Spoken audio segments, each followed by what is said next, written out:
Muchas gracias. Pues bueno, buenos días a todos para que quede en la grabación. Les decía, vamos a iniciar con una explicación sobre el análisis de caso y también ahorita les enseño en el TEC Digital donde les dejé también un video sobre pues cómo hacer el análisis de caso para que lo tengan ahí y lo estén revisando. Es un poquito más ilustrativo y también complementa lo que les voy a decir. Va básicamente sobre lo mismo, pero recomiendo que también lo vean. Entonces, lo que tienen que hacer es un análisis de un tema con base tecnológica en el cual ustedes puedan relacionar la tecnología, ciencia y las técnicas con la ética, ¿verdad? Que es un poco lo que hemos desarrollado a lo largo de las semanas que tenemos, de las 9 semanas que tenemos hasta acá, en los días con hoy.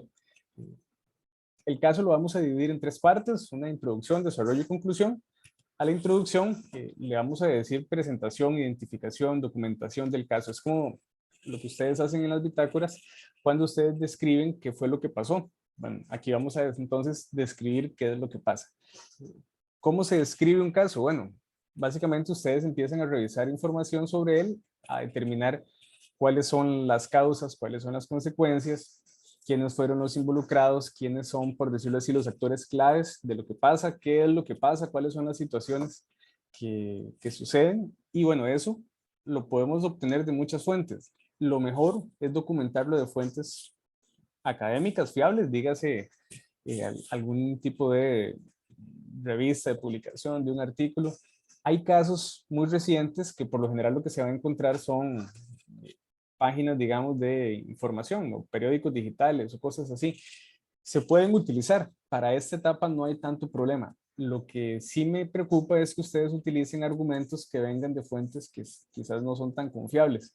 Entonces, para el desarrollo, mi recomendación es que mejor utilicen, pues obviamente las lecturas del curso, pero también lecturas pues, que sean validadas académicamente, dígase revistas con consejo editorial o libros o documentales, pues de organizaciones reconocidas. Por favor, no visiten ni Rincón del Vago ni Wikipedia. Puede ser una ayuda, pero no es una fuente la cual uno quiera citar, ¿verdad? Casi que ninguna wiki. Entonces, pues bueno, uno por ahí puede encontrar pistas, pero por lo general eso mejor no citarlo, no citar desde ahí. Entonces, pues bueno, tener ese cuidado, ¿ok? Les decía, en la presentación del caso ustedes tienen que decir, pues bueno, dónde pasó, cuál es el lugar, cuáles son las personas involucradas, las causas, los efectos que tuvo el caso en cuestión, así como la situación actual o de un periodo determinado. Ustedes podrían analizar, por decir algo, el caso de Cruzitas, acá en la región Norte. Cruzitas es un caso que tiene un montón de años. Ustedes podrían decir, bueno, yo voy a analizar el caso de Cruzitas los primeros 5 años después de que se dio la declaración de interés nacional y todo lo que pasó en los primeros 5 años. Otros podrán decir, no, bueno, yo voy a estudiar Cruzitas lo que ha pasado en los últimos 5 años. Otro podrá decir, no, yo voy a analizar todo lo que pasó. Entonces tienen que ubicar también temporalmente, pues, cuál es el periodo que van a analizar. Y también tienen que indicar cuáles son los temas y problemas éticos que van a analizar. Lo mismo que ustedes hacen en la bitácora, ¿verdad? Identifiquen los problemas éticos. Entonces, acá me dicen qué es lo que pasa, quiénes son los involucrados, en qué periodo temporal, dónde, cuándo, cómo pasó, y dicen, y lo vamos a analizar con estos y estos y estos y estos criterios. ¿Cuáles son criterios o problemas éticos? Bueno, me adelanto acá, por aquí yo les pongo algunos opcionales que van a variar dependiendo del caso, pero por ejemplo, ustedes podrían hablar, no sé, de ética ambiental como un gran concepto. Hay otros subconceptos que pues, ustedes ahí recordarán, como el responsabilidad intergeneracional o principio de respeto a la naturaleza o el valor intrínseco de la naturaleza o la teoría sobre los derechos animales o el antropocentrismo o el biocentrismo o esas cosillas como más detalladas, también ustedes la pueden hacer así más detallado. Pero bueno, ética ambiental digamos que ahí contiene varios subcriterios, varios subtemas. Podrían hablar, por ejemplo, de la ambivalencia de la técnica, cómo todas las técnicas tienen una contraparte negativa. Podrían hablar de los problemas éticos en su dimensión interna o en su dimensión externa. Podrían hablar de algo que vamos a tocar hoy, que es la ética de los negocios. Podrían hablar de agroética o ética turística o de principios bioéticos, o en fin, de lo que hemos ido conversando durante las diferentes clases. Eso pueden revisar sus bitácoras. En las bitácoras probablemente ya ustedes han analizado alguno de estos temas, ya saben más o menos cómo se trabaja con ese criterio ético, entonces pues pueden aprovechar, digamos, de lo que ya tienen como para tomar ese modelo y decir, mira, bueno, esto lo voy a analizar así y así. Lo que ustedes hacen en las bitácoras son como mini análisis éticos, ¿verdad? Aquí pues el asunto es más detallado, más a profundidad, pero bueno, no quiere decir que eso no les pueda dar un punto de arranque. Entonces, esto es como la primera parte. Analizar, perdón, presentar lo que se va a analizar. ¿Okay? Presentamos la información y presentan también los criterios con los cuales van a analizarlo. Ahora bien, el análisis propiamente dicho y lo que vale más porcentaje es desarrollar estos criterios, ¿verdad? Esos 10 puntos que ustedes señalen, pues los van a desarrollar en una extensión. Siempre me preguntan esto, por lo mismo lo señalo desde ya. Profe, ¿qué tan largo tiene que ser ese análisis? Bueno, por lo general ustedes en las bitácoras hacen un párrafo, ¿verdad? De análisis, ¿verdad? Aplican un criterio a un problema más o menos en un párrafo. Bueno, aquí aproximadamente para darle digamos, un análisis bastante satisfactorio, en promedio va como por una página por criterio, ¿verdad? Son 10 criterios, se solicitan 10 criterios, entonces aproximadamente digamos, esta sección son 10 páginas con el formato de espacio y medio, letra 12, ¿verdad? No es mucho en realidad. Puede ser menos, puede ser más, ¿verdad? No hay ni un límite ni un máximo, pero en promedio anda por ahí, ¿verdad? Entonces, la extensión más o menos es de una página por criterio. Puede ser más, dependiendo del criterio. De repente es un asunto como que es muy importante en el caso, entonces se pueden extender más. De repente hay un criterio que tal vez no hay tanto, pero ustedes quieren trabajarlo y bueno, queda menos de una página. Eso va a depender, pero en promedio, ¿ok? ¿De qué se trata entonces? Bueno, ustedes en las bitácoras han venido haciendo análisis restringidos, lo que en las bitácoras se llaman análisis restringidos, que es aplicar un criterio a un problema. Entonces es como empatar esto con esto. Acá, digamos que el problema puede ser abordado desde múltiples criterios, ya aquí la complejidad es un poquito más elaborada. Entonces de repente ustedes tienen un problema y lo van a analizar, qué sé yo, con 3 criterios diferentes van a entrarle a ese problema. Entonces, por lo general, como que hay más interdiscusión entre las mismas ideas, ¿verdad? Se va como amarrando más. Claro, es un trabajo pues con más extensión, con un poquito más de cuidado, detalle, entonces lo natural es que las ideas que ustedes comentan pues las vayan entrelazando con el criterio que sigue y con, digamos, con el análisis como un todo. Se trata básicamente de hacer más en detalle y más en profundidad lo que ustedes hacen en las bitácoras. Eso sí, ¿verdad? Tal vez no va a ser exactamente como un criterio y un problema, sino que pueden tener no sé, un 3, 4, 5 criterios en torno a 1, 2, 3 problemas, ¿verdad? Eso, pues ahí varía un poquito. Y como les decía, eso entonces les permite ir amarrándolos. Entonces, esta parte, a la hora de calificarla, bueno, perdón, ya les cuento eso. Finalmente, lo que queda es una conclusión, ¿verdad? Donde pues, básicamente lo que se espera es que ustedes den ahí sus valoraciones críticas en torno a ese caso. No se trata de decir lo que ustedes piensan, digamos, solo lo que ustedes piensan, sino lo que ustedes piensan en función de lo que ya analizaron, ¿verdad? Digamos, ya ustedes hicieron ese análisis, aprovecharlo en la conclusión para dar también una valoración personal, pero a nivel documentado con lo que ya hicieron. Y bueno, eh, les decía que para la evaluación de eso, el análisis y la discusión, que es lo que más vale, se divide en dos. Esto ya se los explico. La presentación y la documentación valen un 5%. Aquí pues es, creo yo, un pan comido, ¿verdad? Ese 5% la verdad es bastante sencillo, es poner la información. Pero se me olvidaba, acá por lo general la extensión de esto es 2, 3 páginas mucho. Digamos, ya más de 3 páginas se empiezan como a hacer análisis que no son propios de esta sección. Entonces, aquí es un asunto muy descriptivo de decir qué fue lo que pasó y cómo ustedes lo van a analizar. 2, 3 páginas, mucho. El análisis como tal, aquí sí es donde tienen que extenderse y hacer pues toda la argumentación que ustedes consideren. Se divide en dos. 10% es analizar esos 10 criterios, ¿verdad? Que se les solicita, ¿verdad? Esos 10 análisis, ese análisis de esos 10 temas, perdón, que establezcan esa relación ciencia, técnica y tecnología con la ética, ¿verdad? Eso, digamos, también vale 10. Pero la otra parte, el otro 10%, implica, digámoslo así, no sé si es una comprobación de lectura, pero sí el aprovechamiento de las lecturas. Entonces, este 10% se divide en dos, ¿verdad? Aquí no está, pero bueno, aquí en la rúbrica sí está. Ustedes deben entonces hacer uso de las lecturas que hemos hecho hasta ahorita en el curso, ¿verdad? Hasta el día de hoy, digamos que pueden utilizar. Tienen que citarlas directamente. Entonces, eso es como matar dos pájaros con una piedra. Si ustedes hacen los 10 criterios de análisis, esos 10 criterios probablemente tengan relación con las lecturas. Entonces, pues citan esas lecturas y digamos que ahí ya van ganando, digamos, puntos. Entonces, tienen que citar las lecturas del curso al menos 10 veces de manera directa. Claro, aprovechenlo. Si ustedes van a utilizar una categoría, un concepto, pues bueno, ahí puede estar la cita, ¿verdad? Esa puede ser una buena forma de hacer las citas, ¿verdad? Cuando ustedes van a aprovechar para presentar un concepto, pues bueno, lo citen y después lo analicen y lo aplican al caso. Eso con las lecturas del curso, pero también cada caso requiere que se investiguen pues lecturas particulares para ese caso. No todas las lecturas sirven para todos los casos. Hay lecturas que no hemos visto en el curso que son muy apropiadas para el análisis.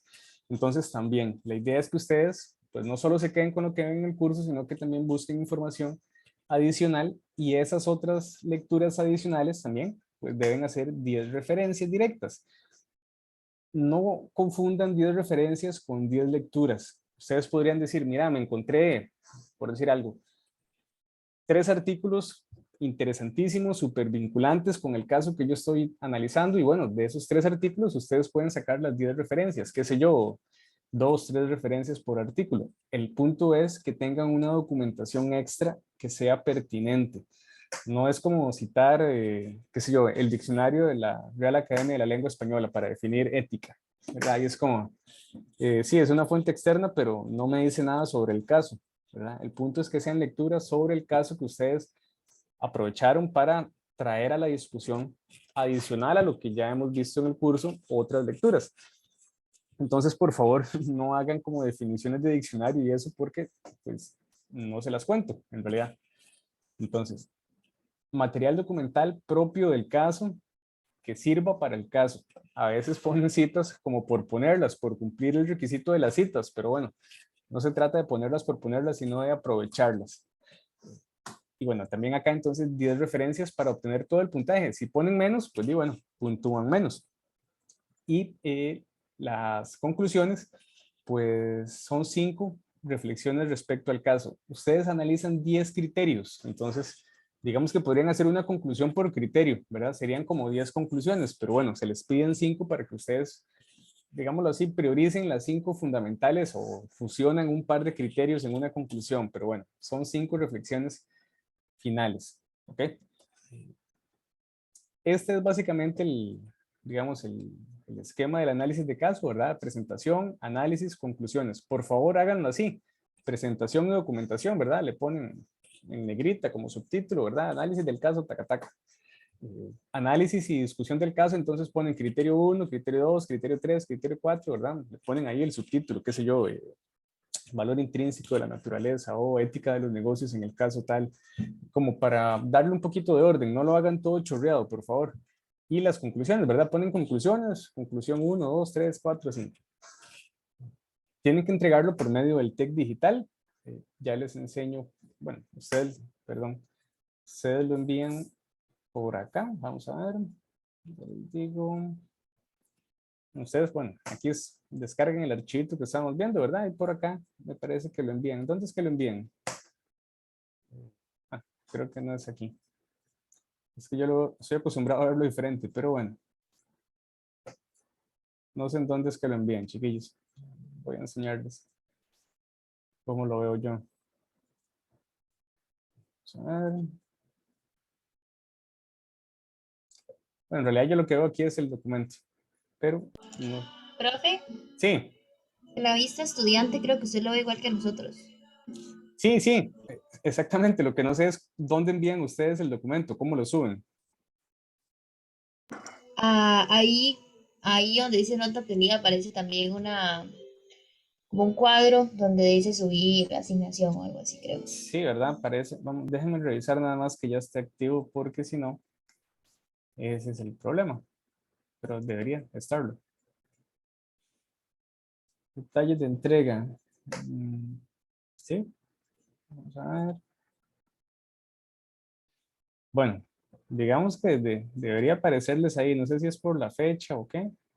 Profes, disculpe, sí, es por la fecha, digamos, hasta ese día nos aparece que tenemos que entregar eso.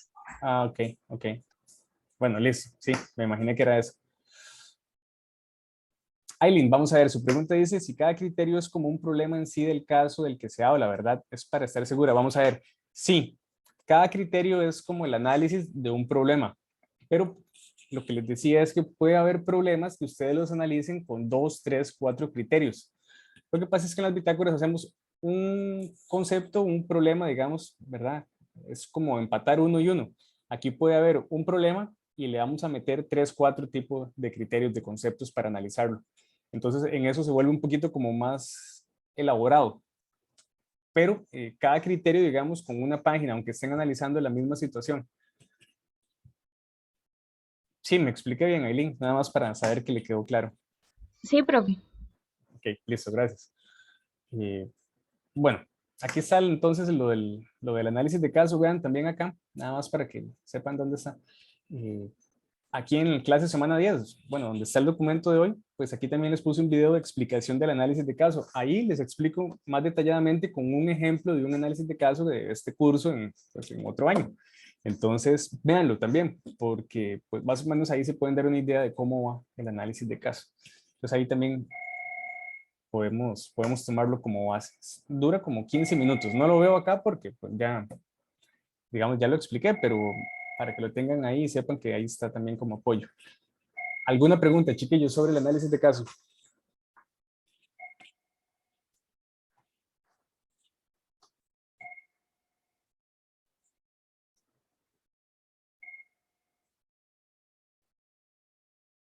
No, sin preguntas. Ya bastante claro, profe. Ok, bueno, qué dicha. Y bueno, si eso está claro, entonces cualquier duda, pues me ponen un correo o me escriben y pues ahí yo les ayudaré en la medida de lo posible. Vamos entonces con la clase ya propiamente del día de hoy. Me confirman que estén viendo ya el documento, por favor. Sí, profe, ya se ve. Ok, bueno, gracias. Esta semana, pues tocamos un tema, creo yo, bastante interesante y bastante pertinente, el tema de ética de los negocios. Pues bueno, nos va a recordar en algún sentido la lectura de Mary Midley sobre el origen de la ética. Muchas gracias. Entonces, bueno, les decía, esta clase pues va a tener, digamos, algo de ese contenido que vimos al inicio del curso. Si ustedes recuerdan el tema del origen de la ética, también proponía que hacemos una lectura de esta idea de la supervivencia del más apto como algo muy egoísta, que sí es cierto, existe el egoísmo, pero también hay una gran base de cooperación y de solidaridad. Bueno, en los negocios pasa algo parecido, existe una gran lucha por los mercados, existe un gran egoísmo, pero primero hay una base de cooperación. Entonces no quiere decir que en los negocios no pasen cosas egoístas, claro que sí, nadie lo niega, pero tienen una base de cooperación que ha pasado como desapercibida, entonces pues hay como que limpiar, digámoslo así, la imagen de la ética de los negocios porque se consideraba como que no existía ética en los negocios, ¿verdad? Y bueno, sobre eso vamos a conversar pues el día de hoy, básicamente con los mismos pasos, ¿verdad? Ustedes hacían la lectura de previo, vamos a hacer aquí un repaso, evacuar todas las dudas que ustedes tengan, todas esas inquietudes y conversamos sobre algunos materiales audiovisuales, vemos los casos y pues ustedes realicen la bitácora. La ética ambiental, perdón, la ética en los negocios, igual que la ética ambiental, igual que la bioética, pues son relativamente contemporáneas porque la mayoría despegan después de la Segunda Guerra Mundial y eso tiene sus razones, como después de la Segunda Guerra Mundial, digamos, la mitad del planeta queda en ruinas, pues básicamente hay como un impulso por reconstruir la sociedad, los valores, ¿verdad? Después de la primera mitad del siglo, donde pues pusimos mucho empeño en las guerras, la segunda mitad del siglo busca como algo distinto, ¿verdad? Como reconstruir una sociedad menos bélica, más pacífica, más comercial. Y bueno, con toda la dinámica de Guerra Fría y todo esto, digamos, ahí de por medio. Entonces, la ética en los negocios, pues, surge también al mismo tiempo que surge la ética ambiental en el contexto, por ejemplo, de mayor información. Como cada vez las personas se enteran más de lo que pasa, de lo que hacen las empresas, empiezan a surgir entonces las denuncias respectivas, por ejemplo, de contaminación ambiental, que vamos a ver que es una discusión también propia de la ética de los negocios, pero también sobre las crisis financieras, que las empresas cada vez amplían sus mercados, entonces, pues todo el tema de las transnacionales y la apertura de los mercados, etcétera. A mayor cantidad de información, las personas entonces se dan por enteradas, surgen nuevas dinámicas a lo interno de las empresas y a lo interno también, digamos, de las dinámicas comerciales. Entonces, después de la segunda mitad del siglo pasado, inicia una preocupación por los negocios, digamos, justos, o tener una forma, digamos, justa de hacer negocios. Y bueno, eso no quiere decir que todos los negocios sean justos, ¿verdad? Ni que sean legales, pero ya se da, digamos, una nueva interpretación a los negocios. Y surge también entonces la preocupación de las empresas como agentes éticos. Por lo general nosotros hemos hablado de ética y se considera hablar de ética en torno a las personas, a los agentes físicos, a los seres humanos, digamos como personas. Pero también las empresas tienen, digamos, una personería, ¿verdad? Son personas jurídicas. Entonces, como son personas jurídicas, tienen responsabilidades con el Estado, con la sociedad, con los trabajadores, con los inversionistas. Y bueno, todo eso hace entonces que no sean, digamos, simples cascarones, simples nombres, ¿verdad? Las empresas también entonces tienen, digámoslo así, una imagen, una personalidad jurídica que, que cuidar, que defender y que, bueno, que igual que los seres humanos también deben tomar decisiones. Es un poco más complejo porque son decisiones que no las toma una única persona, sino pues por lo general la junta directiva de la empresa, ¿verdad? De la institución, etcétera. Pero es como la suma de las decisiones de sus personas. Entonces es un poco más elaborado. Y pues bueno, vamos a hablar también de eso hoy. La ética, como ya hemos conversado en el curso, es muy vieja, ¿verdad? Es una disciplina ya 2000 y resto de años. Y también los negocios son muy viejos. Sin embargo, pues la aplicación o la discusión sobre ética en los negocios es nueva, como les decían. Antes los negocios tenían como mala pinta, digamos, mala fama dentro de los filósofos. Aproximadamente 50 años tiene de que esto le anda interesando, digamos, a los profesores de ética. Y usualmente se utiliza como concepto, este es como el concepto general de la clase de hoy, desde ya para que lo apunten en la bitácora, es el concepto de responsabilidad social empresarial o responsabilidad social corporativa, dependiendo del tamaño de la organización. Esta es como la forma más usual en la cual se van a encontrar las preocupaciones éticas a lo interno de las empresas, como responsabilidad social. Y pues bueno, vamos a hacer también un poquito de historia de este concepto, porque inicialmente el concepto implicaba ser responsables solamente en la generación de ganancias económicas, ¿verdad? Solo ser responsable con los inversionistas, pero esa versión se ha ido ampliando y pues bueno, cada vez la responsabilidad se ha ido, digámoslo así, aplicando a, obviamente, los inversores, ¿verdad? Los negocios tienen que ser responsables con el capital semilla, digámoslo así. Si un negocio quiebra, pues es terrible, ¿verdad? Se pierden empleos, se pierden dinero, en fin, no es bueno que el negocio quiebre. Entonces, la responsabilidad financiera es fundamental, pero también entonces ahora aparece la responsabilidad ambiental, la responsabilidad laboral con los trabajadores, con la responsabilidad fiscal, con el pago de impuestos, etcétera. Entonces, se va ampliando cada vez más la responsabilidad de los negocios. Al inicio no, se pensaba que la única responsabilidad del negocio era generar ganancias a toda costa, ¿verdad? Y bueno, esta va a ser entonces una de las formas más normales. No piensen que si ustedes llegan a una empresa y van a hablar de ética de los negocios, probablemente si presentan así la discusión como ética de los negocios, no les van a hacer como tan buena cara, ¿verdad? Pero de repente si hablan de responsabilidad social, es un lenguaje, digamos, más empresarial. Y bueno, hay también muchas corrientes éticas que contribuyen a las discusiones de la ética de los negocios. Entre ellas, ya ustedes han escuchado esto, el utilitarismo y la deontología. El utilitarismo, ustedes recordarán, es la corriente ética que se enfoca en el bienestar y la felicidad de la mayoría. Y la deontología es la corriente ética que se enfoca en el cumplimiento del deber. Entonces, pues bueno, ambas contribuyen. No quiere decir que la ética de los negocios es utilitarista o deontológica, sino que aprovecha ambas. Entonces, pues bueno, es un saber sincrético que trata de aprovechar lo mejor, digamos, de cada corriente ética. Aparecen otros términos también bastante interesantes, como por ejemplo, stakeholders. Esto, la traducción literal es como recolectores de apuestas. Da un sentido, digamos, parecido, pero hace referencia a todas las personas que son beneficiadas o perjudicadas por una actividad comercial. Piensen, no sé, en una fábrica de, qué sé yo, de galletas, ¿verdad? En Pozuelo, que está ahí en La Bruca. Los stakeholders de Pozuelo serían los inversores, los dueños de Pozuelo, digamos, los trabajadores, los consumidores, las personas que compran los productos de Pozuelo y la comunidad, digamos, en general donde está pues, la planta. Todos ellos, el medio ambiente también. Entonces, son todas aquellas personas que puedan ser beneficiadas o perjudicadas por una actividad comercial.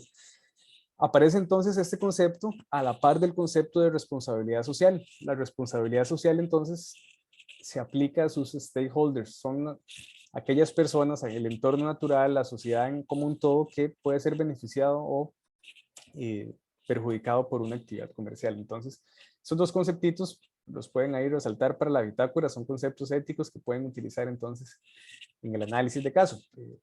¿Qué es lo que pasa? Que esos conceptos buscan señalar cómo las empresas son más responsables, ¿verdad?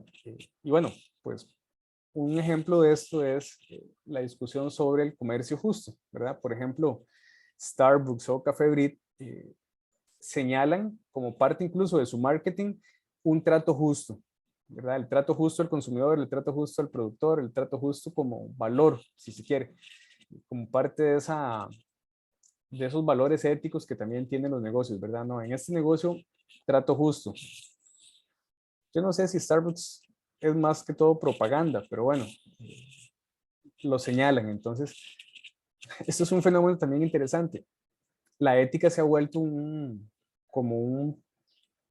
una fortaleza de marketing, ¿verdad? Los negocios que hablan bien de su trato, pues por lo general como que van ganando, digamos, adeptos, consumidores que tienen valores afines a lo que ese negocio pues señala. Entonces, pues también se ha vuelto un asunto de marketing. Lamentablemente muchas veces se queda solo en el marketing, ¿verdad? Y las empresas hablan muy bien de sí mismas y por otro lado no hacen las cosas bien. O hacen las cosas bien en un sentido, pero por otro lado evaden sus impuestos o contaminan o, ¿verdad? Subcontratan algunos procesos que pues básicamente no respetan derechos laborales, etcétera, etcétera. Algunos casos de esos ustedes los veían al inicio, por ejemplo, de Apple o las grandes compañías electrónicas que subcontratan mucho en Asia y poco les importa, digamos, las penurias laborales que pasan los trabajadores. Y bueno, antes no era tan usual esto de promocionarse, digamos, como una empresa de valores éticos, ¿verdad?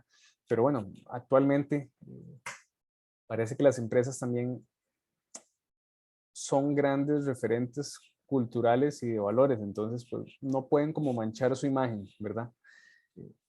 Y también como son grandes patrocinadores, ahora de repente si alguno de sus representantes, dígase, no sé, algún futbolista o algún actor se jala alguna torta, pues también ya entonces como que no quieren que se les asocie con, ¿verdad? Con Will Smith o con Cristiano Ronaldo cuando anda de chichas.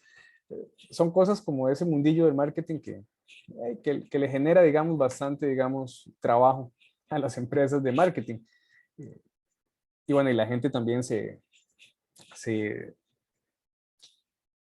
ve influenciada por esto, ¿verdad? Yo recuerdo hace poco que, bueno, no hace tampoco, hace que unos 6 meses fue, que Cristiano Ronaldo dijo como que no tomaran Coca-Cola y que mejor tomaran agua. Y de repente Coca-Cola vio un poco en la baja sus ventas. eso es como pegarle un pellizco, ¿verdad? O sea, no va a desaparecer Coca-Cola, pero realmente este tipo es un influencer, digamos, nivel mundial, ¿verdad? Entonces, lo que haga o deje de hacer, pues a las empresas les sirve o no. Eh, y bueno, eso es un temilla ahí que se las trae.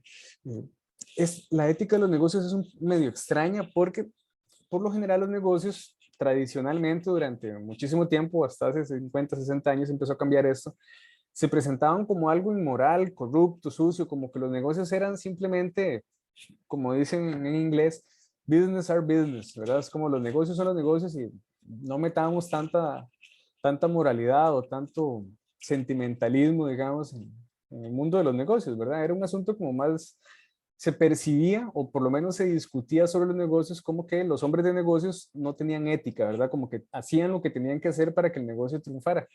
Y bueno, mucho ha sido así, no estoy diciendo que no, ¿verdad? Muchos empresarios roban, manipulan, tratan de hundir a sus competidores. Parece que se asocia mucho el mundo de los negocios con la codicia desmedida, con el egoísmo desmedido, ¿verdad? Y sí, eso ha pasado y no estoy diciendo que no haya pasado, que no pase y va a seguir pasando. Eso no quiere decir que no exista también una gran cooperación en el mundo de los negocios. Entonces, como siempre se hacía esa lectura, digamos, de los negocios como algo egoísta, si se quiere, o corrupto, pues los filósofos y la ética como que nunca le puso mucha atención, nada más como para bajarlos, digamos así, bajarles el piso, ¿verdad? Como para señalar que son corruptos, que los empresarios son malas personas y que etcétera, etcétera, ¿verdad? Esto, digamos que tiene raíces también en el mundo antiguo religiosas. La antigüedad griega, por ejemplo, y la Biblia también tienen como lecturas un poquillo, digámoslo así, negativas de los negocios, ¿verdad? Bueno, ahora que acaba de pasar Semana Santa, quizás ustedes recordaron la imagen de cuando Jesús llega al templo, ¿verdad? Y pues echa a los fariseos que estaban haciendo negocios en el templo y todo eso.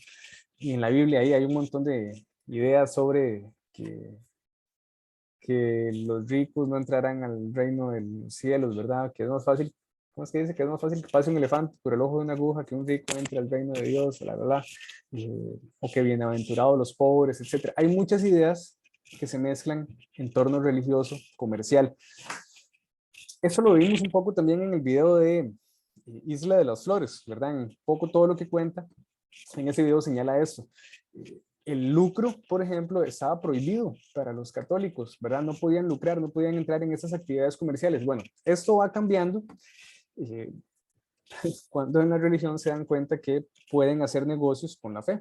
Siempre ha sido un negocio, pero lo empiezan, digamos, como a explotar, digamos, ya capitalmente, digámoslo así. No solo el negocio, digamos, de la fe y del cuidado de las almas, etcétera, sino ya empiezan, digamos, a lucrar literalmente, digamos, con el perdón de los pecados, ¿verdad? Empiezan a surgir, por ejemplo, las famosas bulas papales, que era como que si usted, digamos, había sido terrible, digamos, en su vida, pero tenía dinero, entonces le donaba una partecita de su dinero al Vaticano y el Vaticano le decía que ya usted estaba perdonado. Eh, Hasta el día de hoy yo creo que por ahí esto pues, no ha cambiado tanto, ¿verdad? Y también empieza a cambiar mucho más hasta el día de hoy con el surgimiento del protestantismo, ¿verdad? De las diferentes variantes del protestantismo que iniciaron con Martín Lutero, la Reforma Protestante iniciada por Lutero, que después llega a Inglaterra y pues Juan Calvino la hace también mucho más prolífera en Inglaterra. Tiene algo interesante. La Reforma Protestante señala, y esto se conoce en el día de hoy como teología de la prosperidad, que los hijos de Dios no tienen por qué ser pobres, ¿verdad? Y aprovechan aquí las metáforas de que Dios es el rey de reyes, entonces, pues si los seres humanos son hijos de Dios, pues son príncipes, digamos, que no deberían vivir en pobreza.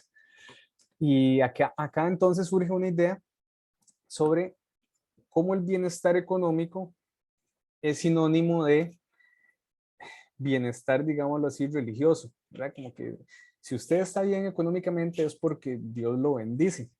A eso les decía, se conoce como teología de la prosperidad y es muy común verla, por ejemplo, hoy en las religiones protestantes cristianas de diferente denominación. Eh, Tienen, digamos, esta vertiente económica. Los bienes económicos son bendiciones de Dios y pues bueno, bendito sea Dios que a las personas entonces religiosas les va bien, porque eso es señal de que hacen las cosas bien ante los ojos de Dios y Dios, digamos, los premia. Eso en el catolicismo todavía sigue siendo un poco distinto porque el catolicismo todavía tiene esta idea de la bienaventuranza de los pobres y etcétera, etcétera. Pero bueno, tampoco los católicos se, se dan, digamos, a la pobreza extrema, ¿verdad? También hay bastante de esto de la teología de la prosperidad dentro del catolicismo. El mejor ejemplo es el Vaticano, ¿verdad? Entonces, pues bueno, la relación con el dinero en la religión tiene bastante, digamos, ahí que discutirse. El punto es que con la reforma protestante, entonces ya el dinero dejó de verse quizás como, por lo menos en el mundo protestante, como algo nocivo o pecaminoso, sino que se empezó a ver bien como un tema, digamos, de bendición y pues de prosperidad, digamos, y de buena relación con la divinidad. Entonces empieza a cambiar la noción de que los negocios son malos, ¿verdad? Entonces, no, claro, el negocio puede ser bueno porque si a mi negocio le va bien, eso significa entonces que estoy bien con Dios. Y bueno, eso entonces les decía, cambia principalmente con la reforma protestante, pero también pues con cómo la religión cristiana se extiende y se extienden también los mercados, entonces pues, conforme crece el mercado y se extiende la religión, entonces esta dinámica como que se va extendiendo y dicho sea de paso, en América Latina es bastante fuerte. En el resto del mundo también los negocios han tenido una historia, digamos, de honor y de, como de egoísmo, también similar a lo que les comentaba, pero siempre ha existido el vínculo con la religión, es el punto. La religión siempre ha sido un punto de valoración económica, ¿verdad? Desde la antigüedad. Lo que pasa es que ahora, y aquí vuelvo, digamos, a Inglaterra, la revolución industrial surge en una Inglaterra protestante. Esto lo analiza bastante bien. Si ustedes quieren como entrarle un poquito más, hay un texto que se llama La ética protestante y el origen del capitalismo, de Max Weber, un famoso sociólogo inglés, entonces, no, perdón, alemán, que estudia eso. Y pues tiene que ver entonces cómo el modelo, digamos, de la revolución industrial inglesa empata bien con la religión protestante. Entonces, pues bueno, no me voy a meter tanto acá, pero es una relación, digamos, innegable, la de la religión y los negocios. Pero también hay otras discusiones ahora que ya salen, digamos, de ese contexto religioso, por ejemplo, el impulso y el auge que se le da al emprendedurismo. Actualmente yo creo que el TEC en esto tiene bastantes espacios para que los estudiantes y futuros profesionales pues tengan como esa mentalidad de emprendedores. Y eso, créanme que es relativamente reciente, pero tiene como contexto también un emprendedurismo, si se quiere, digámoslo así, ético, ¿verdad? Entonces, ya la ética de los negocios, pues al día de hoy ya no se ve como algo negativo. Claro, siguen existiendo negocios que hacen las cosas con poca ética, pero bueno, a nivel de teorización ya hoy se considera que los negocios tienen que, digamos, representar criterios éticos sí o sí, ¿verdad? No es como que quieran, no es opcional, es que los negocios deben hacer eco de la ética. Y pues bueno, Robert Solomon, el autor de esta lectura, de una de estas lecturas, ¿verdad? Cuestiona esta visión negativa de los negocios y reivindica que los negocios pues tienen este componente ético y señala algunos de los mitos que hay que derribar. Y un poco esto es lo que les decía que nos va a recordar la lectura de Mary Milly sobre el origen de la ética. Primero dice Robert Solomon, es un mito lo que él llama la motivación del beneficio. Él dice, bueno, sí, los negocios buscan las ganancias económicas, pero es un mito que los negocios solo quieren las ganancias económicas. Hay otras cosas que importan también. El tema de la responsabilidad social, por ejemplo, o el poder, digámoslo así, de dominar un mercado. Vamos a ver, pongo un par de ejemplos. Aquí hablo, bueno, de Elon Musk. Elon Musk, este magnate, digamos, que inició con Tesla Motors y que hoy tiene pues un montón de compañías, bueno, quiere comprar Twitter, ¿verdad? Anda con ese. Este tipo se da cuenta que él no puede hacer toda la transición a la movilidad eléctrica solo, ¿verdad? Que su compañía no la puede hacer solo. Entonces liberó las patentes de los Tesla para tener, digámoslo así, un mayor acompañamiento, ¿verdad? Como para que otras empresas puedan aprovechar lo que ya ellos saben y sumar a la causa de transformar la sociedad hacia una movilidad eléctrica. Bueno, no lo mueve, digamos, solo el egoísmo, lo mueve también querer un cambio social. Entonces, los negocios no solo están motivados por el beneficio económico, también hay otras motivaciones. No estoy diciendo que no importe el motivo económico, claro que importa, y algunos negocios solo tendrán ese motivo. Como diría 50 Cent, ¿verdad? Hacerse rico o morir en el intento. No, hay otros negocios que también quieren cambiar el mundo, a la vez que quieren ganar dinero, y de repente sacrifican un poco de esas ganancias por una transformación, digamos, social. Ese es el primer mito, ¿verdad? No solo importa el beneficio económico, también importan otras cosas. Segundo mito que dice Robert Solomon hay que criticar es la supervivencia del más fuerte. Esto, igual que con la lectura de Mary Needley, es una lectura, digamos, tergiversada de lo que señalaba Darwin. Darwin primero lo que señalaba es la supervivencia del más apto.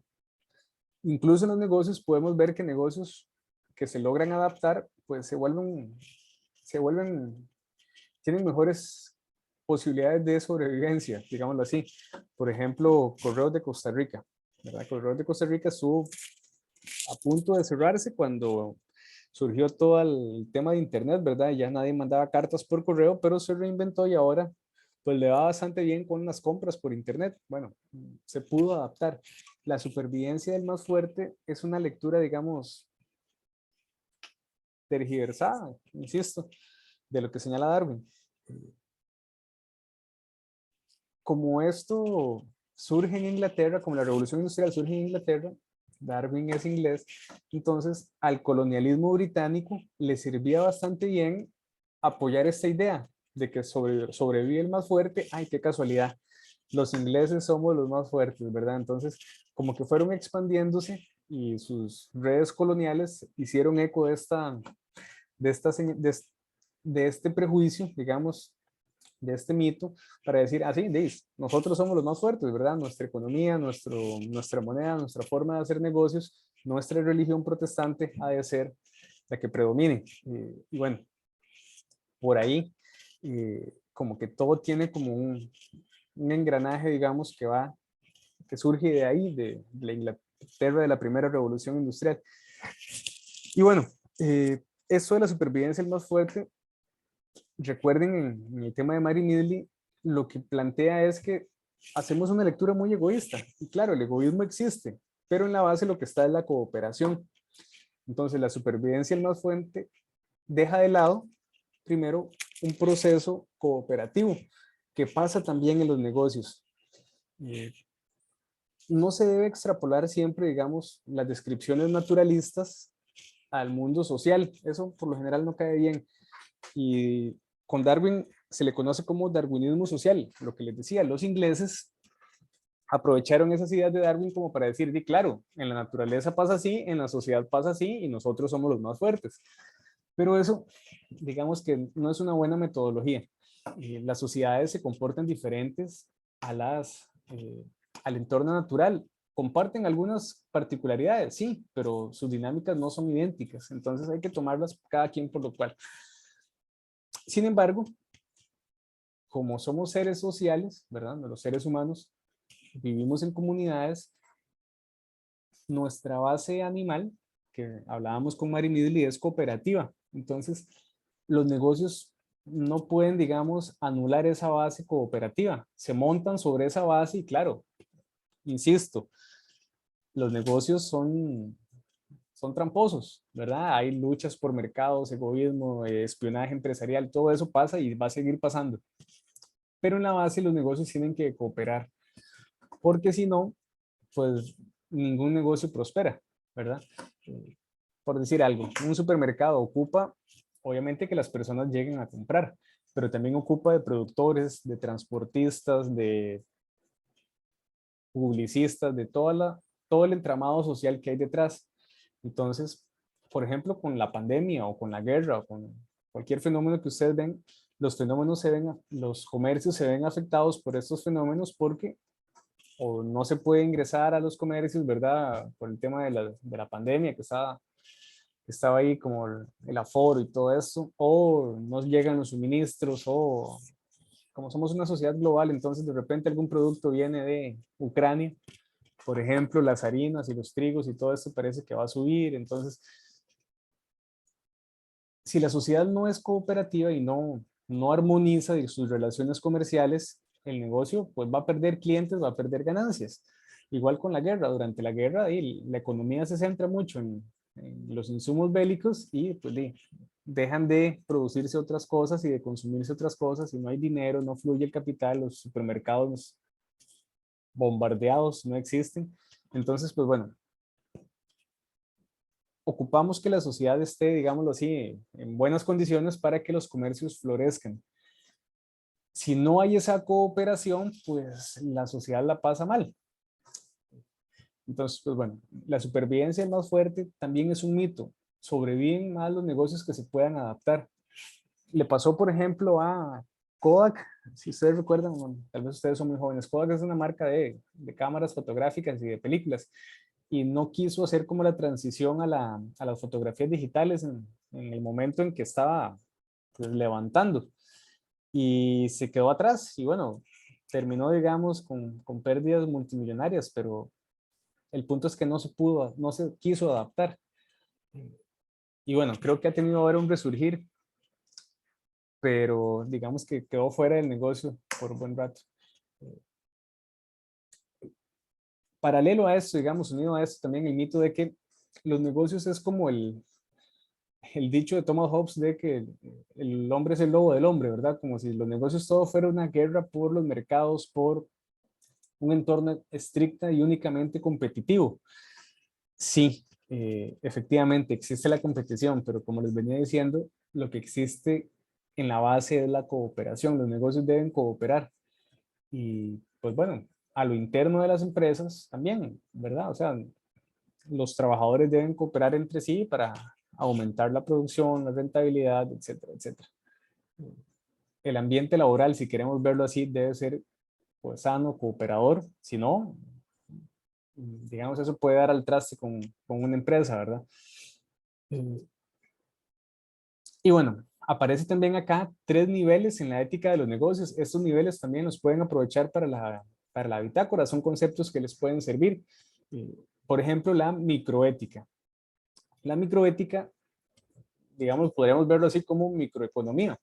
Es la ética, las relaciones éticas en el intercambio entre personas, entre individuos, ¿verdad? Como que, no sé, yo le presté 1000 colones a alguien y que esa persona entonces me devuelve los 1000 colones.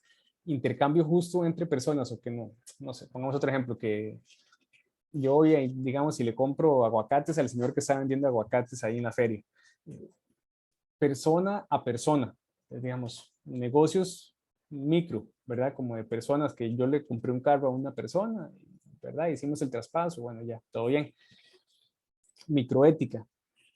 Macroética, podríamos verlo como macroeconomía, ¿verdad? Como temas ya un poco más elaborados, donde tiene que ver cómo las instituciones y cómo la cultura norma el comercio, ¿verdad? Que es, qué sé yo, que si yo hago una transacción bancaria de tantos millones, tengo que pagar tantos de impuestos y etcétera, etcétera, ¿verdad?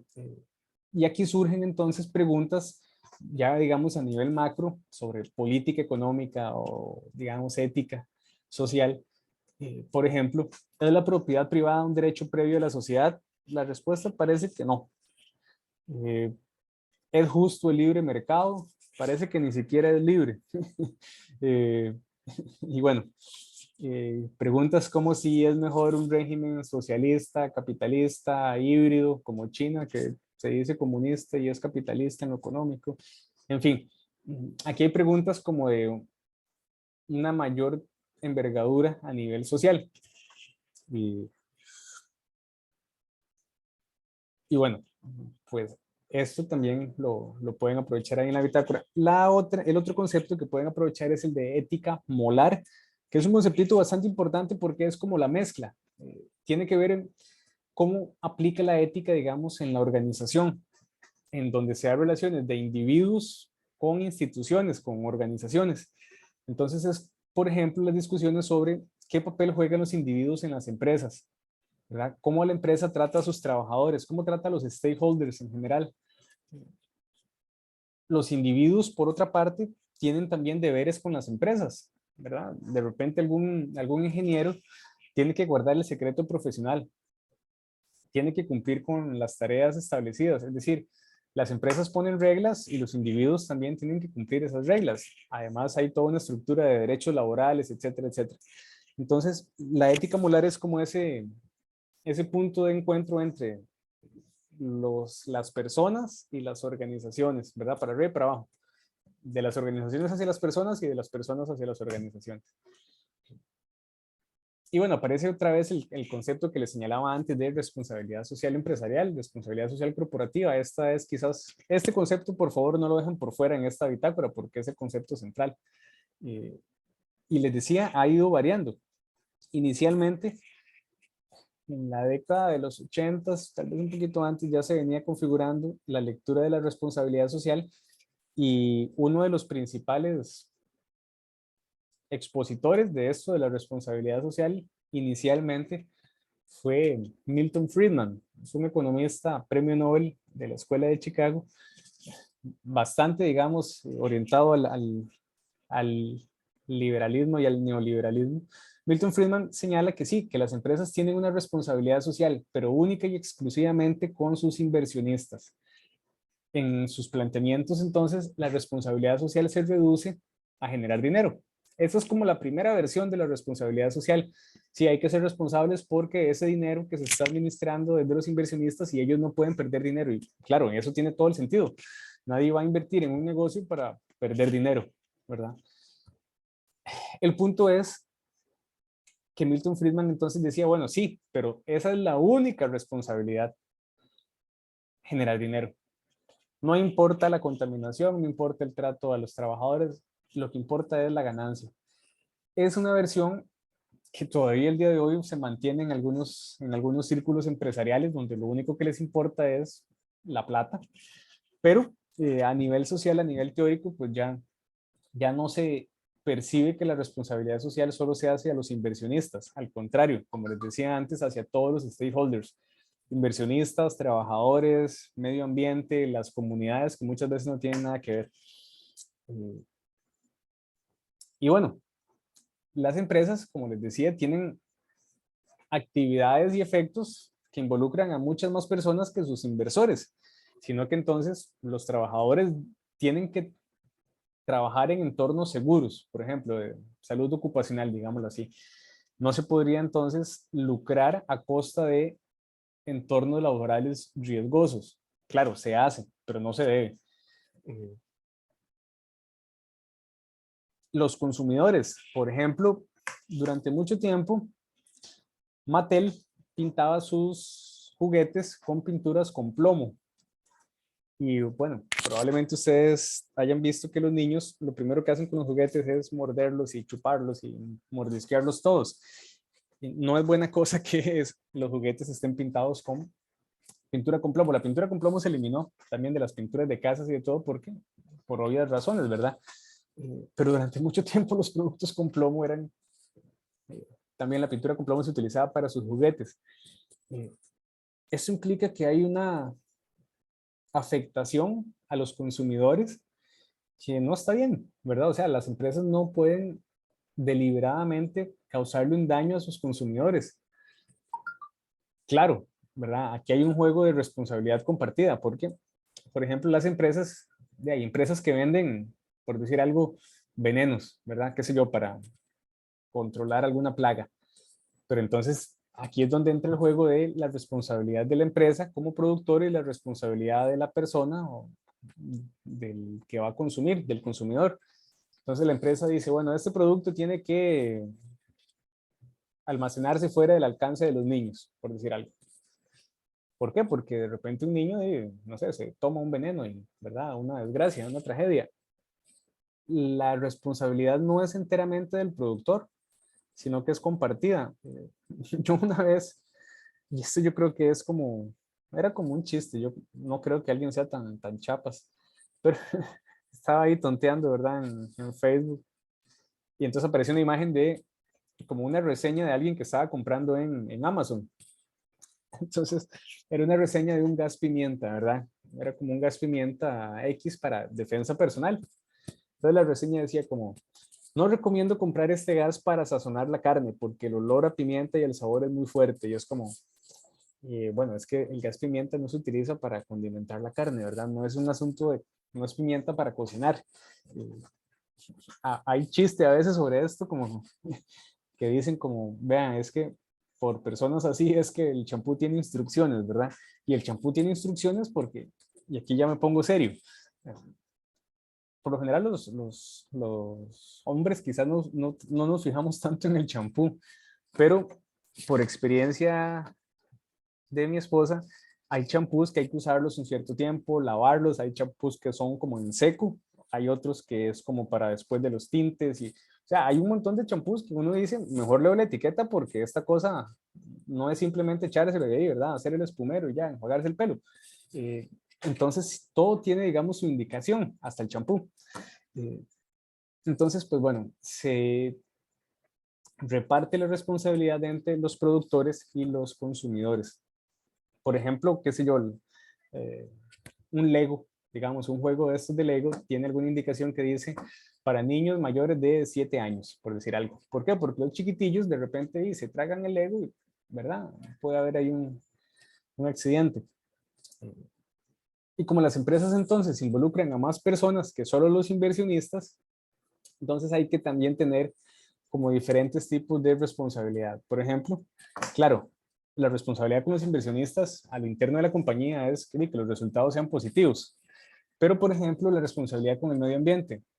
Vuelvo al tema de las etiquetas, ¿verdad? ¿Qué sé yo? Las etiquetas de los agroquímicos. Dicen, bueno, aplicar el triple lavado de este empaque, o digamos, de este recipiente, ¿verdad? ¿Qué significa? Bueno, que no vamos a botar el recipiente cuando simplemente se acaba, sino que hay que lavarlo hasta 3 veces para que después esto no vaya a contaminar. Bueno, eso. Las diferentes formas de aplicar la responsabilidad va a variar de acuerdo al producto. Muchas gracias, ¿no? Detallazo. Entonces, pues bueno, el punto es que cada productor, que cada compañía tiene que poder ser responsable de las eventualidades que pueda pasar con sus productos. Y ahí es donde uno dice, bueno, y profe, las personas que producen cuchillos, por decir algo, para cocina, para cocinar, ¿y cómo hacen para que las personas no usen los cuchillos para matar a alguien? Y eso ya no lo pueden controlar los productores, ¿verdad? Ningún productor de cuchillos hace cuchillos, de repente los que hacen cuchillos militares, pero los cuchillos caseros son para cocinar, ¿verdad? Partir, qué sé yo, pescado, pan, lo que sea. Que se puede usar para otra cosa, sí, ya eso no es responsabilidad del productor, ¿verdad? Que se escapa de esa responsabilidad y se vuelve responsabilidad del usuario. Yo puedo usar un cuchillo para partir, no sé, una naranja o para apuñalar, digamos, a alguien. Va a depender ahí de la responsabilidad de la gente, no de la empresa. Las empresas, pero entonces las empresas sí tienen una gran responsabilidad, por lo menos esto que les digo de las etiquetas es bastante serio en realidad, el etiquetado es un tema ético bastante importante, tiene que estar bien etiquetado, en fin, dejo por ahí el tema del etiquetado, pero la verdad es que hay varias cosas que señalar. Como pueden haber muchos afectados, les voy a poner más abajo otros casos, pero el famoso caso de la explotación, de la expansión y explotación piñera. Las piñeras generan mucho dinero, pero también generan afectaciones ambientales, de salud, laborales, y parece que no son tan responsables como deberían serlo. Primero, porque mucho de su mano de obra, digamos, no cotiza para la caja, están en situación migratoria irregular. Eh, Parece que cuando llegan los inspectores de la caja hay sobornos, etcétera, ¿verdad? Entonces, pues bueno, como que no anda bien ahí los procedimientos, pero hay una afectación, digamos, al medio ambiente, hay una afectación a los trabajadores, hay una afectación a Hacienda, ¿verdad? Incluso parece que hay vínculo ahí con el narco y todo esto, pero bueno, ya eso es un poco especular, digamos, sin pruebas. En fin, la responsabilidad del punto es que se amplió. Ya no solo es generar dinero, sino es que la actividad comercial pues esté, digamos, lo más armonizada con el medio ambiente, que sus residuos pues se controlen, que tengan sus plantas de tratamiento, qué sé yo. Que a los trabajadores tengan un pago justo, que tengan entornos laborales seguros, que los consumidores obtengan productos seguros también, que los inversionistas obtengan las ganancias, que se le pague los impuestos al Ministerio de Hacienda, etcétera, etcétera. Entonces la responsabilidad es más amplia que solo generar dinero. Y bueno, esto pues ya no se considera una obligación, no, perdón, no se considera un acto voluntario de las empresas, sino que es algo inherente, obligatorio para las empresas. No es que si las empresas quieren ser responsables socialmente, no, es que tienen que serlo. Muy importante es el tema de la seguridad, ¿verdad? Un producto seguro, todo producto tiene que ser seguro. Ahí es donde a veces empiezan como las quejas, digamos, las quejas, no, las demandas por, qué sé yo, un dispositivo que explotó. Por ejemplo, eran unos Samsung, sí, no recuerdo el modelo, como que se les calentaba mucho la batería y explotaban. Entonces es como ahí rayos, ¿verdad? Mejor no comprar un teléfono de esos porque puede que le explote a uno en la cara. Hay muchos temas que dependen de... La seguridad es primordial, ¿verdad? Entonces hay que garantizarla. Sin embargo, también aquí el punto es que a veces se recortan costos pues para aumentar ganancias y se disminuye la seguridad. Pasa mucho, por ejemplo, con los automóviles. La industria automovilística varía, digamos, las especificaciones de seguridad para los autos que se venden en Estados Unidos a los que se venden en Latinoamérica. En Europa y Estados Unidos, por lo general, tienen un montón más de seguridad, dígase, o más bolsas o más barras de refuerzo que los que llegan a Latinoamérica. Eso uno lo ve porque, por ejemplo, los que traen carros importados siempre señalan eso, como que, es carro americano, es más seguro, ¿verdad? El problema es entonces, ¿por qué los carros que vienen a Latinoamérica son menos seguros? Si cobran exactamente lo mismo o más. Entonces, pues bueno, eso hay que preguntárselo a los dueños de las empresas automovilísticas. Bueno, y como les decía, la responsabilidad hay que devolverla al consumidor, porque pues no existe el producto 100% seguro, ¿verdad? Qué sé yo, un lapicero, un lápiz puede convertirse en, digamos, en una potencial arma, un automóvil, qué sé yo, un teléfono celular, una computadora, lo que sea, ¿verdad? El productor no puede controlar cómo se usan sus productos, entonces hay que cederle una responsabilidad al usuario. Otro tema aquí dentro del mundo de los negocios es la famosa publicidad engañosa, ¿verdad? Eso es como lo que a uno le ofrecen en Wish y lo que llega, ¿verdad? Muchas veces, y esto es muy común, a la gente la engañan por querer venderle algo que las personas quieren, pero que al final no es lo que se ve, no es lo que parecía, ¿verdad? No todo lo que brilla es oro. La publicidad engañosa puede ser sobre productos, sobre servicios, ¿verdad? Que de repente alguien contrata a una persona para que le haga X, Y de trabajo y no lo hace bien, entonces, pues también publicidad engañosa. Se las trae.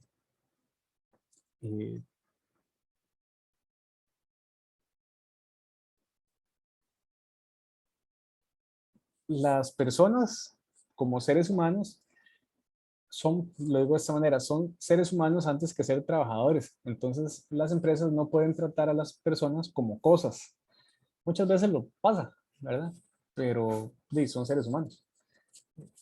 Y esto pasa mucho en el agro, también, ¿verdad? La explotación laboral en el agro, en diferentes servicios. Sí, son personas y tienen derecho, digamos, al esparcimiento, al tiempo de familia, etcétera, etcétera, etcétera. Aquí aparece una figura interesante, que es la figura de los soplones, ¿verdad? O las personas que dan la voz de alerta, o el infiltrado, bueno, no el infiltrado, el soplón.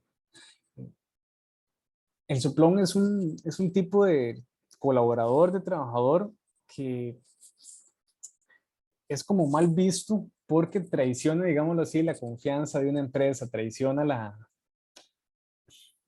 la lealtad. Sin embargo, el soplón, digamos que tiene lealtad hacia la seguridad pública, hacia, no sé, el Ministerio de Hacienda, hacia valores éticos que la empresa violenta, ¿verdad? Por ejemplo, yo recuerdo esta última campaña política que Rodrigo Chávez decía que iba como a formular una ley para que el que denunciara un acto de corrupción también como que tuviera un beneficio. Eso uno lo debería hacer, digamos, por convicción propia, no por un beneficio, pero bueno, dar el beneficio parece entonces que le daría como legitimidad a eso de soplar o de denunciar. Lo que pasa es que muchas veces el soplón, por ejemplo, se hace como que procedimentalmente mal, porque qué sé yo, que llaman a Graving Moya, ¿verdad? O algún noticiero. Por lo general, eso primero hay que hacerlo al interno de las empresas. Por lo general, no, hay que hacerlo al interno de las empresas. Entonces, hay que seguir como el debido proceso, ¿verdad? Denunciar ante los superiores, elevar, digamos, cada vez la denuncia. Y si ya nadie a lo interno de la institución, la compañía, quiere hacer algo al respecto, pues ahí sí, salir, digamos, con toda la información hacia las autoridades correspondientes que puedan hacer algo.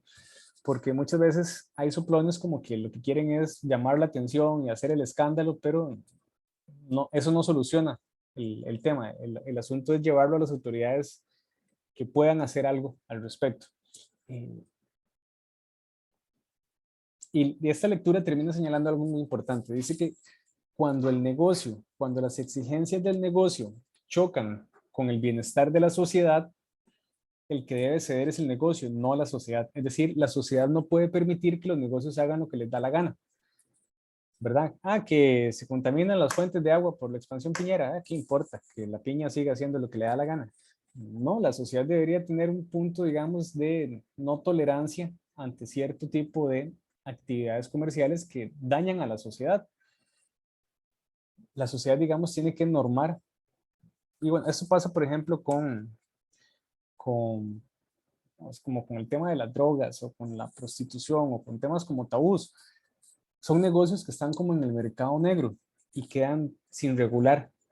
Lo que debería ser más bien, parece, lo que se debería hacer es regularlos y decir, bueno, sí, no, esto no, y dar, digámoslo así, una imagen de sociedad donde los negocios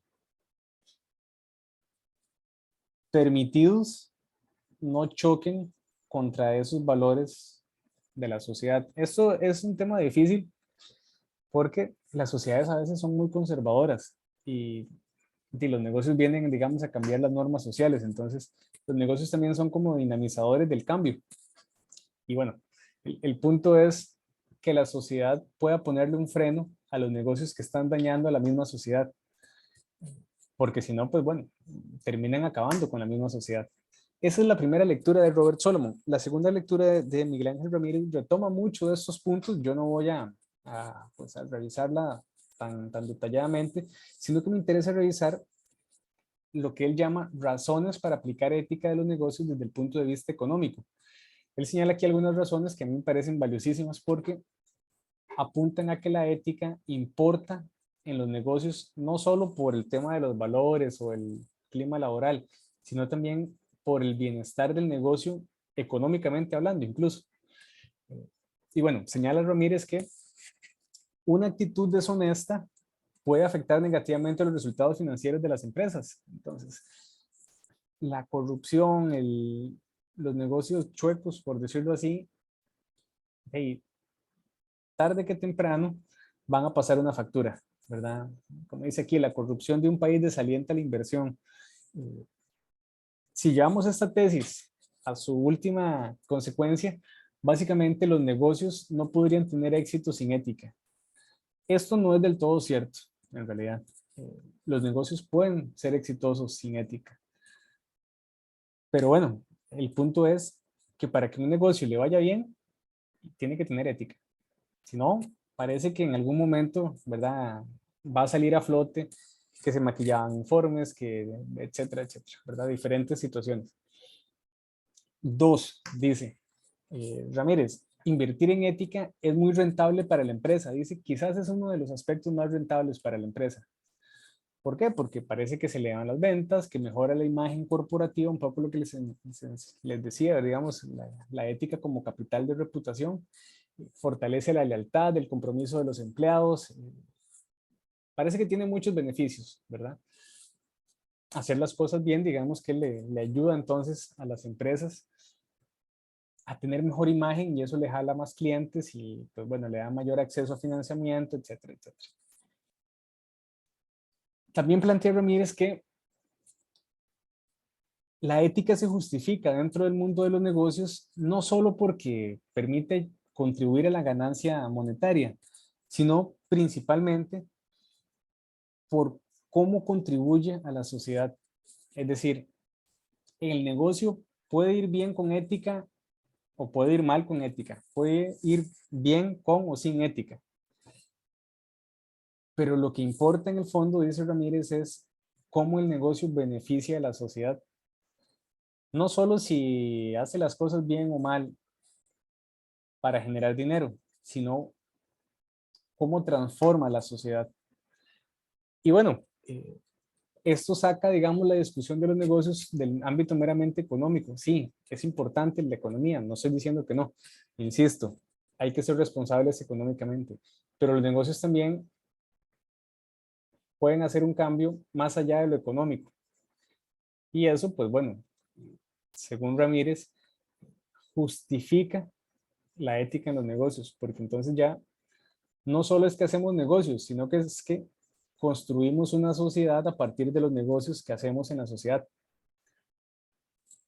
Y bueno, ya, para ir cerrando estos chiquillos, la responsabilidad social, que antes les señalaba que es el concepto central de esta clase y pues, de la ética de los negocios en general, puede tener muchos componentes, muchas patas, digámoslo así, muchas aristas. Va a depender del tamaño de la empresa y de qué tantas actividades comerciales tenga. Por ejemplo, no es lo mismo la responsabilidad social de una pulpería a de un centro comercial, ¿verdad? Sin embargo, toda actividad comercial tiene al menos 3 ámbitos de aplicación en torno a la responsabilidad social. Las personas, el ambiente y la economía, la actividad económica. Entonces, por más pequeña o por más grande que sea la empresa, siempre va a tener al menos esos 3 criterios, esos 3, digamos, stakeholders. Las personas, el ambiente y la rentabilidad del dinero. Podemos agregarle ahí otro montón más, ¿verdad? Qué sé yo, que estar en contra del maltrato animal, por decir algo, que el trato justo a los trabajadores, que campañas de, no sé, de reciclaje o de ética ambiental, de lo que ustedes gusten, pago de impuestos al día, todo esto, digamos, suma, pero las 3 patas del banco que no le pueden faltar son las personas, el ambiente y la rentabilidad comercial. La rentabilidad, les decía antes, era lo primero que se señalaba en la responsabilidad social. Milton Friedman, aquí les pongo, esto es una biografía de Milton Friedman para que si quieren revisar un poquillo más ahí sobre este tipo.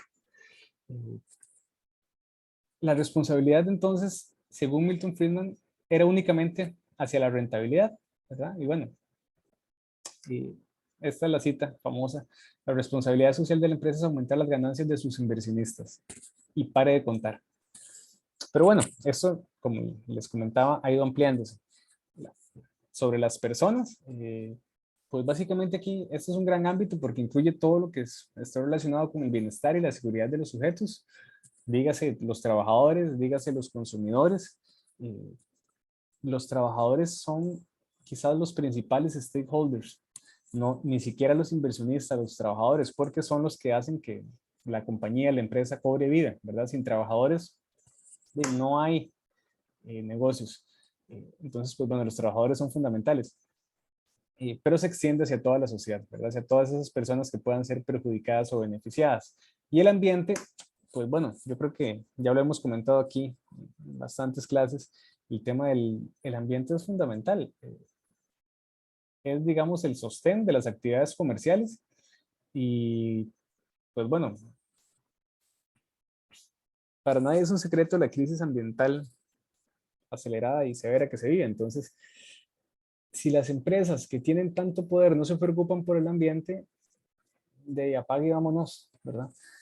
Porque como conversábamos en la clase de ética ambiental, en las clases de ética ambiental, uno de los temas más difíciles es cómo empresas transnacionales se brincan, digamos, las regulaciones ambientales. Son tan poderosas que, pues bueno, hacen lo que les da la gana. El ambiente entonces paga una factura que no debería pagar. Y bueno, eso ya con respecto a la lectura. Lo dejo por aquí con las lecturas, chiquillos. No sé si hay alguna pregunta, algún comentario.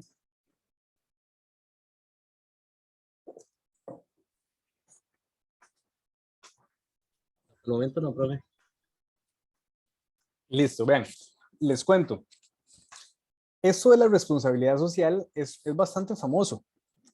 Existen ya, por ejemplo, normativas ISO sobre responsabilidad social, que es la ISO 26000. Entonces, por acá yo les dejo el enlace al documento. También existe otro, que esta es la más usual, esta normativa ISO 26000 y la aplican un montón de empresas en todo el mundo.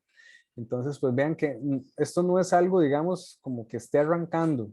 Ya existe muchísimo dentro del mundo empresarial sobre cómo gestionar la responsabilidad social. Entonces, pues bueno, yo aquí no estoy descubriendo el agua tibia, ¿verdad? Nada más quiero señalarles este material para que lo puedan revisar. Este es un tema bastante interesante para analizar, dígase para sus análisis de caso, dígase para sus monografías. Entonces, péguenle una revisadilla. Esto que ven acá es un sistema de gestión ética del siglo XXI. Es también una plataforma para que las empresas puedan gestionar éticamente su quehacer. Es española, inicia en España, pero ya también tiene un montón de gente, de empresas en Latinoamérica, en Ecuador, en Colombia, que pues que lo aplican. Es algo parecido, digamos, a la ISO 26000, solo que, pues bueno, tiene ahí, digamos, otros componentes y un procedimiento un poquito distinto. Entonces, son referentes para que ustedes tengan presente cómo se puede aplicar responsabilidad social en una empresa, en una compañía, en una institución. Esta es la forma, digamos, en que uno se va a encontrar la ética de los negocios, digámoslo así, en la calle. Nadie nos va a hablar de ética de los negocios en la calle, pero sí nos van a hablar de responsabilidad social. Entonces, pues bueno, hay como que aprender el lenguaje, digamos, del mundo empresarial. Y bueno, para que se les facilite esto y de repente quedan bien con algún jefe que quiera implementar la ISO 26000 en la empresa donde ustedes trabajen, sepan que hay un software, dejan haber un montón en realidad, pero bueno, yo me encontré este que es para gestionar la normativa ISO 26000 sobre responsabilidad social empresarial. Entonces, ustedes pueden decir, vea jefe, yo tengo conocimiento de un software que nos ayuda con esto y pues bueno, pueden echarle mano y por aquí lo pueden revisar. Esto, digamos, créanme que existe muchísimo sobre responsabilidad social, chiquillos. Hay mucha eh, discusión académica y profesional sobre esto. Entonces, pues bueno, siéntanse en la libertad de buscar más información. Y bueno, por acá sobre los materiales audiovisuales, pero creo que lo mejor es hacer un receso, ¿verdad? Porque ya hablo mucho yo y aburro mucho. Entonces, si les parece, hacemos un receso de unos 10 minutos, chiquillos. A las 10:25 regresamos. Está bien, profe. Sí, conversamos un poco sobre eso. Ya estamos en receso.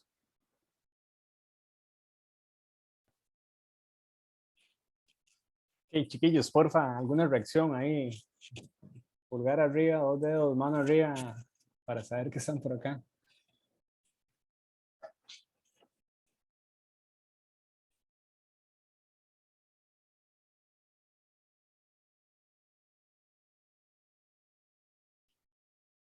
Ok, listo, pura vida, chiquillos. Vamos a ver. Ok, vean, con respecto a los materiales audiovisuales. Varios, les cuento, es la definición de responsabilidad social corporativa o empresarial de los mismos videitos que ya hemos visto varios de esta colección de Ethics Defined de la Universidad de Texas, que pues bueno, esto dura como 1 minuto y medio, entonces pues, les recomiendo que lo vean. La verdad es bastante sintético y pues, resume bastante bien lo que yo les comentaba ahora. Estos otros son nacionales. Aquí en Costa Rica, pues bueno, hay, no solo en Costa Rica, pero ha habido también el surgimiento y el fortalecimiento de lo que se conoce como economía solidaria o economía social solidaria. Esto, pues básicamente es la propuesta de tener formas de intercambio de mercancías o de servicios que no pasen tanto por las relaciones monetarias, sino por otro tipo de intercambio, dígase trueque, dígase, eh, ellos cuentan ahí que como que formulan un papel diferente, otro tipo de papel moneda, etcétera. Entonces, tiene que ver con una relación, digámoslo así, de comercio justo entre personas, es como microética en ese sentido. No hay una actividad macro en torno a esta economía social solidaria, todavía sigue mucho, digamos, en esa dimensión micro.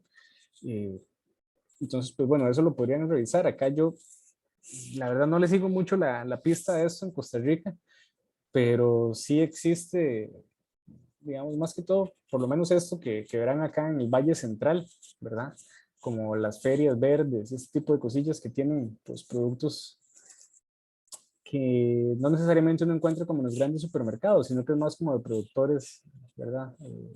Pequeñitos.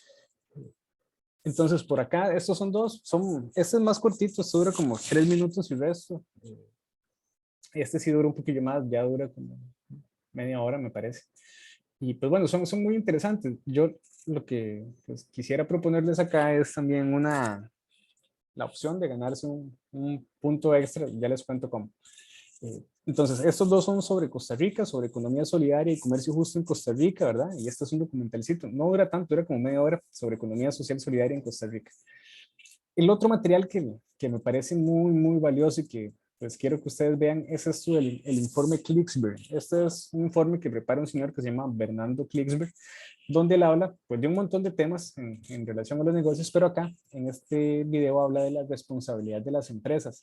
Está muy bien, yo me gustaría verlo, pero por lo que me han dicho en otras ocasiones, por lo general no es la mejor experiencia cuando yo lo proyecto, ¿verdad? Y a ustedes se les quedará pegado, etcétera. Entonces, lo que quiero proponerles es lo siguiente, que ustedes hagan un reporte con la opción de ganarse un punto extra, un 1% extra.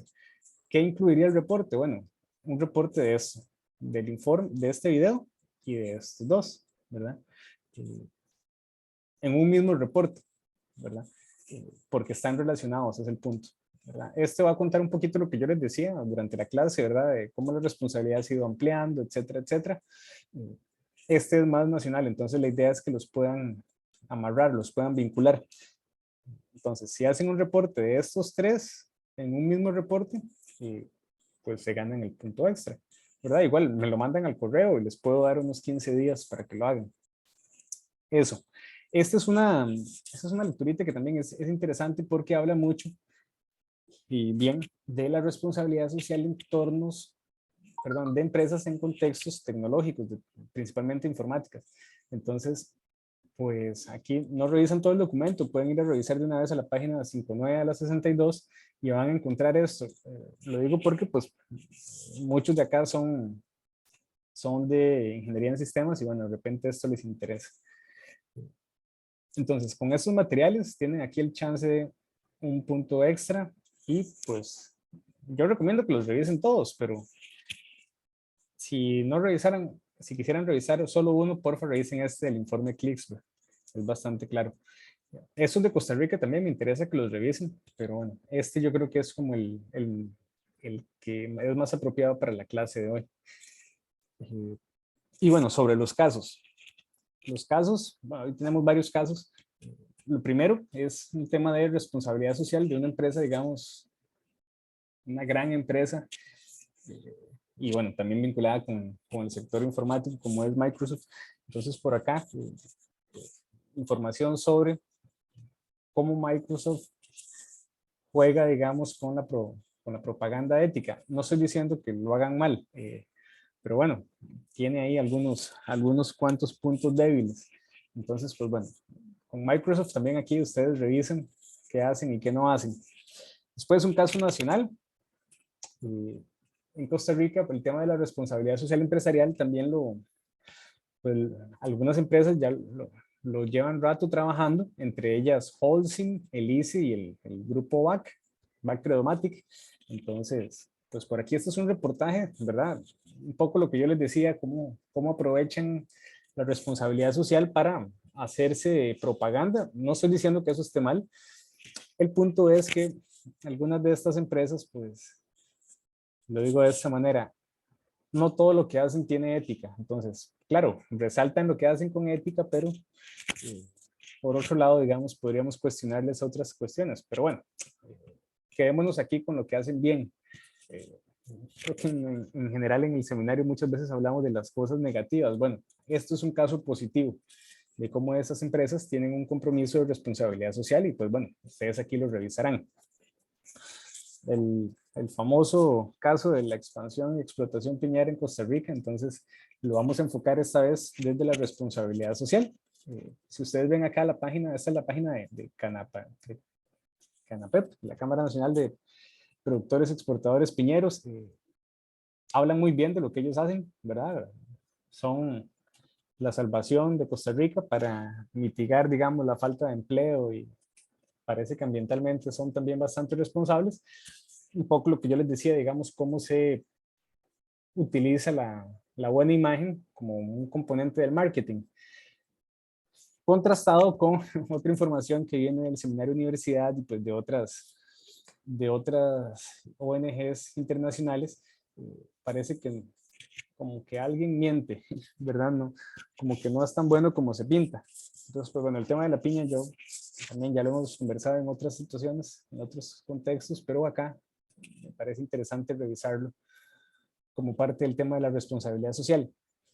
Un caso sobre la innovación en Costa Rica, bueno, digamos, como Costa Rica como innovador en contextos de responsabilidad social corporativa aplicada al turismo. Entonces, pues también, ¿verdad? Las personas del turismo puede que les interese este temita. Y un quinto caso de el modelo de Costco. Costco es una cadena de supermercados norteamericana que en algún momento salió como PriceMart. Esa alianza duró como un par de años, ya después se separaron y parece que es uno de los ejemplos de, digámoslo así, de capitalismo ético. Entonces, pues bueno, por acá también les pongo el modelo de Costco para que lo conozcan. Parece que trata muy bien a sus empleados, a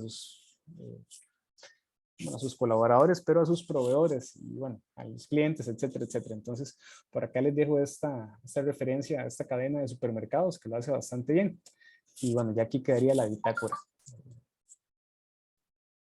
Eso sería, digamos, de mi parte, chiquillos. No sé si tienen alguna pregunta, algún comentario. Si quisieran que... Profe, Sí, dígame. no me quedó muy claro qué eran los stakeholders. Ok. Vamos a ver. Son todas aquellas personas que puedan ser afectadas para bien o para mal por una actividad comercial. Por ejemplo, en el caso de, no sé, de la piña, los dueños de las piñeras, los trabajadores de las piñeras, las comunidades en donde las piñeras se instalan, los consumidores en el país, los consumidores en el extranjero, todos aquellos que tengan vínculo con esa actividad comercial son stakeholders, para bien o para mal. Lo que pasa es que muchas veces se enfocaba en el stakeholder solo como el inversionista. En la primera versión de la responsabilidad social, la única responsabilidad era hacia los stakeholders inversionistas. Sin embargo, hoy en día la responsabilidad social se ha ampliado y se dice entonces que importan no solo los inversionistas, claro que importan y hay que dejarles ganancias, pero también importan entonces los trabajadores, las comunidades, el medio ambiente como un todo, porque también las actividades comerciales tienen consecuencias no solo para los inversionistas, sino también para los trabajadores, para las comunidades, para el medio ambiente, etcétera, etcétera. Entonces, el concepto es mucho más amplio. Implica todos aquellos que puedan ser beneficiados o perjudicados por una actividad comercial. Un poquito más claro, sí. Ok, sí, perfecto. Okay.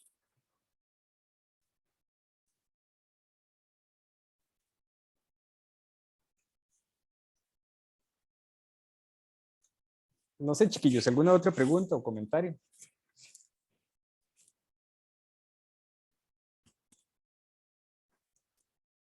No. Vean, también para que lo revisen, porque a mí se me había olvidado contarles esto. Yo, bueno, ya tienen ahí en el TEC digital, en las evaluaciones, las notas de las primeras bitácoras. Tengo que actualizar todavía las que me faltan, pero la idea es que ustedes revisen, pues, que todo esté bien, ¿verdad? De repente puede haber ahí un error humano. Entonces, pues sepan que ya está hasta la bitácora 6. Me falta calificar las 7 y bueno, seguirles enviando las que falten, ir actualizándolas ahí, pero para que lo vayan checando, perdón. Eso por un lado. Por otro lado, con las evaluaciones de la exposición, vamos a ver, déjenme revisar nada más. Y sí, les puse el porcentaje de la exposición. A todos les fue bien en realidad, pero todavía no he calificado lo del foro porque pues, estábamos en Semana Santa y no estaba en esto. Pero tengo que hacer esto del foro, entonces para que sepan que por ahí les debo esa nota del foro, pero ya tienen lo de la expo. Y bueno, lo de los puntos extra me parece que también ya se los puse, entonces para que los revisen ahí, si a alguien le debo algún punto extra, por favor me dicen, profe, vea, hey, no me puso eso, entonces para yo tener en mente que les debo, digamos, ahí algún punto. Por lo demás, esos eran los anuncios que quería dar, chiquillos. La próxima semana igual nos vemos por acá con el análisis de caso. Tienen tiempo hasta el viernes. Y pues bueno, aprovechen esos días. Me escriben. Por lo general, lo que yo les recomiendo es que si me van a hacer alguna consulta, hagan un documento en línea y me envíen de una vez el enlace para yo poder revisarles el documento y hacerles ahí las observaciones. Anthony, vos ibas a señalar algo, perdón, que te vi como con la mano arriba. No, profe. No, ok. Y Alana tiene taza de café, me está cafeteando, Alana ya. Yo también. Ya casi, ya casi. Ya vamos a cafetear más. Sí, entonces chiquillos, cualquier cosita, pues ahí quedo atento para colaborarles en lo que pueda. Alison, adelante. Sí, profe, una consulta. Para el reporte de esta semana o el punto extra, solo hay chance esta semana, ¿verdad? Como de acá al lunes. Al otro lunes. No, yo les dije 15 días, fue, 15 días. sí, 2 semanas. Súper. Está bien, gracias. Sí, 15 días, Gracias. chiquillos, para que los puedan ahí hacer con un poquito más de calma.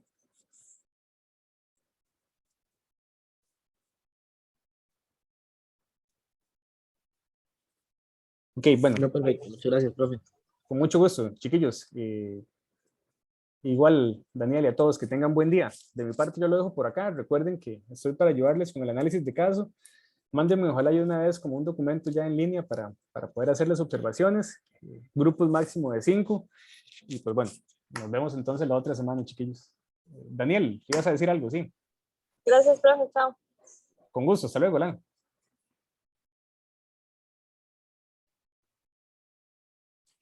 La fecha oficial es de hoy en 8, 25, pero yo les dejé chance hasta el 29, viernes 29. Entonces tienen hasta el viernes de la otra semana.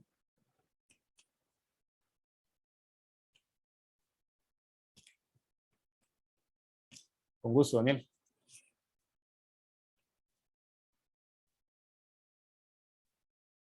Y bueno, que estén bien, chiquillos. Hasta luego.